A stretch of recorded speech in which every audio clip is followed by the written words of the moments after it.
we'll guide you through how to make zigzag line in CorelDRAW.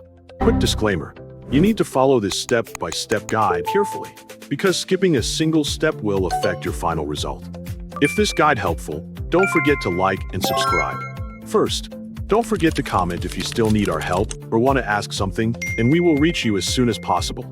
Second, press the Windows Start button on your computer taskbar and type in CorelDRAW into the search box. Open the CorelDRAW application from the search results and wait for the software to load completely. Once the program is ready, open an existing document or create a new project.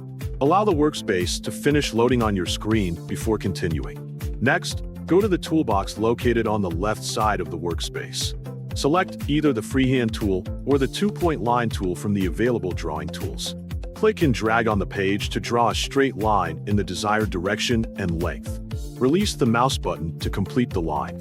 After creating the line, select it using the Pick tool so it becomes active for editing.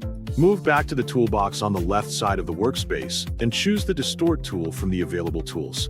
Activate the Distort tool on the selected line by clicking the line. Once the tool is active, move to the property bar at the top of the workspace. Locate the distortion type options and select Zipper Distortion. This effect transforms a straight line into a zigzag pattern. After selecting the distortion type, adjust the frequency setting to control the number of zigzag points that appear along the line. Higher values create more zigzag segments, while lower values create fewer segments.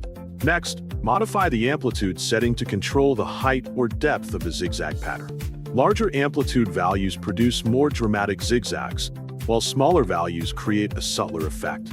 As you adjust these settings, watch the preview update automatically on the page.